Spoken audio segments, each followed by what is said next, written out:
Halo, welcome to my YouTube channel. Dengan saya Deniar Esa Arianti, kelas TRPK B1. Di sini saya akan sedikit menjelaskan materi bahasa Indonesia tentang kedudukan dan fungsi bahasa Indonesia. Sebelumnya, apa sih kedudukan bahasa Indonesia itu? Check this out. Bahasa Indonesia memiliki kedudukan yang sangat penting karena bahasa Indonesia adalah bahasa nasional. Selain itu, seperti yang dijelaskan dalam Undang-Undang Dasar 1945, tercantum pasal khusus bab 15, pasal 36 yang menyatakan bahwa bahasa negara adalah bahasa Indonesia. Jadi, dengan kata lain, ada dua macam kedudukan bahasa Indonesia. Pertama, bahasa Indonesia sebagai bahasa nasional, dan yang kedua, bahasa Indonesia sebagai bahasa negara.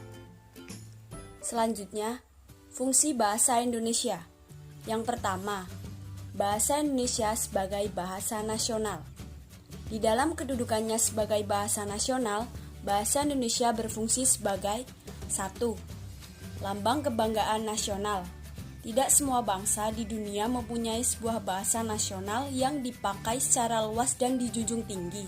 Adanya sebuah bangsa yang dapat menyatukan berbagai suku bangsa yang berbeda merupakan suatu kebanggaan bagi bangsa Indonesia. Yang kedua, lambang identitas nasional. Identitas sebuah bangsa dapat diwujudkan di antaranya melalui bahasanya. Dengan adanya sebuah bahasa yang mengatasi berbagai bahasa daerah yang berbeda, dapat mengidentifikasikan diri sebagai satu bangsa melalui bahasa tersebut. Yang ketiga, bahasa Indonesia sebagai alat pemersatu berbagai suku bangsa. Sebagai bangsa yang majemuk, maka dengan adanya bahasa Indonesia sebagai bahasa nasional dapat menyatukan suku-suku bangsa yang berbeda. Dan yang terakhir, sebagai alat berhubungan antar daerah dan antar budaya.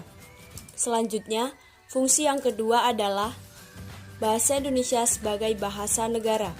Di dalam kedudukannya sebagai bahasa negara, bahasa Indonesia berfungsi sebagai 1. Bahasa resmi kenegaraan.